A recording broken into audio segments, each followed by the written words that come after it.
Today we welcome a guest who knows something about that 305. Steelers receiver Antonio Brown. 305, Miami's area code. He's from here. A 6th-round pick out of Central Michigan in 2010. He's traveled a long, hard road before emerging as a Pro Bowl receiver this season. Let's get to know Antonio.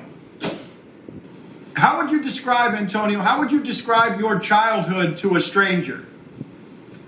Well, it was a little rough, not a lot of guidance. My dad was away. My mom had another husband, and their relationship with me didn't fine-tune out really too well, and other kids. And as a teenager, I had to live with teammates and kind of find a way for myself. Wow, that's really hard. I mean, that had to be, did that help shape you? Did that make you a man earlier than you might have been otherwise? Definitely did, man. It taught me a lot of things growing up. And it taught me to never take nothing for granted, because I know what the experience like being a kid, having to sleep here, sleep there. So it definitely gave me awareness of what things like to be alone and what I didn't want for myself as a little kid. Help me understand this, if you would, Antonio. You're 16 years old, your mother gets remarried, you're asked to leave the house. That day, how do you feel? Man, a kid who can't really take care of himself financially, a kid who, you don't know no family members who going to embrace a man, just a kid who feel alone, a kid who feel abandoned. But at that point, it was time for me to become a man early, because I know if I gave up on myself, as to everyone who already gave up on me, it was no hope. But you found uncommon forgiveness, because I've read stuff about you and you're not angry at her. No, I can't be. That helped me to excel as a man, and probably the reason that I'm in the position I'm in due to the things that I went through. It could have been a lot of different story if I would have been raised in that house. Things could have went a lot different. But I think that hard road that I took was better for me. It made me appreciate things. It made me become a man earlier, and also helped me to become a great dad. Were you angry at the moment? Yeah, I was. A young kid, 16-year-old, don't understand that, couldn't understand that you're born in the world with your parents. And the people who brought you in the world, they abandon you. As a kid, you would never understand that, being that in your mind, you're just the perfect kid. So were you just bouncing from house to house? Bouncing to house, man.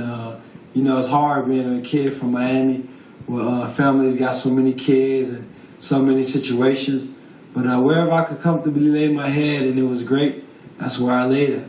But it's crazy, Antonio, because a homeless teenager, to make the rise from a homeless teenager to an NFL Pro Bowler without guidance, and the way you tell the story is you're sort of shrugging your shoulders like, well, yeah, you're not mad about it, you don't resent anybody. That's a remarkable attitude. And definitely, man. I know we all go through things for a reason, and I don't blame it on nobody, because God controlled my life, and He had a plan for me. And I know He took me through that for a reason, and that's the reason I'm here today in this position, because I was able to learn from all the things that I've been through and better myself in the midst of going through those things. What is a feeling that football has given you, Antonio, that it brought you to tears with joy? Every day I go out there, man, I get the feeling of tears of joy, being that I know where I could be, you know what I mean? And to see where I'm at and what I'm doing, it's a blessing in itself. Did you ever have a day, I imagine, I don't know this to be so, but did you ever have a day when you were 16 or 17 years old where you simply didn't have a place to sleep? That you were you were a teenager who was homeless? Definitely, man. Sometimes I went to the hotel. I remember going to a hotel and paying like $20 to stay for 2 hours. I remember trying to get some sleep in one of the hotels down in Miami on 36th Street, and the hotel people come banging on the door because it was only a 2-hour limit. And I remember getting up that day with just the attitude of, man, I don't really want this for myself, you know what I mean? It was a bad feeling. It's a bad feeling as a kid roaming the streets of Miami and not knowing where you're going to go to lay your head. Oh, you didn't know you were going to one of those Miami hotels that are just 2 hours. You know what those hotels are for. They're not to stay the night. You know what those hotels are for. I know, but a kid like myself needed those hotels for a nap. Do you miss Miami? I don't really miss it, but I go back during the off season and work out and kind of reflect on where I've been and some of the blocks I remember.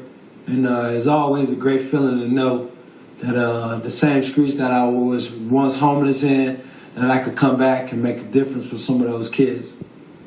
Give me the story, Antonio, the first time you saw a check where your mouth was hanging open and you wanted to look around and say, this is mine, I get to keep, this is all for me, for playing sports.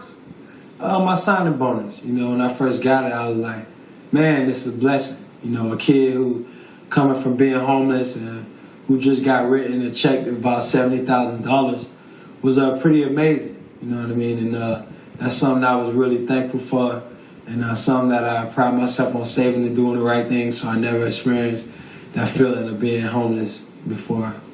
My father has a question for you. Go ahead, Papi. Tell me about your son, Antonio Jr. Well, he's amazing, man. One of the most happiest kids ever. And he come with me everywhere. I try to show him and be a great example of him. I set discipline rules with him and teach him how to be a man. And most importantly, let him know he's got a father who loves him. And that's one thing he knows, and one thing he loves. And it's great to have that relationship with him. And I pride on being consistently with him daily. He lives with me. I take him to school every day. I bring him to the facility. And he actually broke down the Steelers football team on Saturday. We hold him up in the middle. You take him to the facility? Yes. Antonio, thank you for sharing your story with us. It's a remarkable one. Congratulations on all your success. Hey, thank you. Gracias, Antonio. Thank you.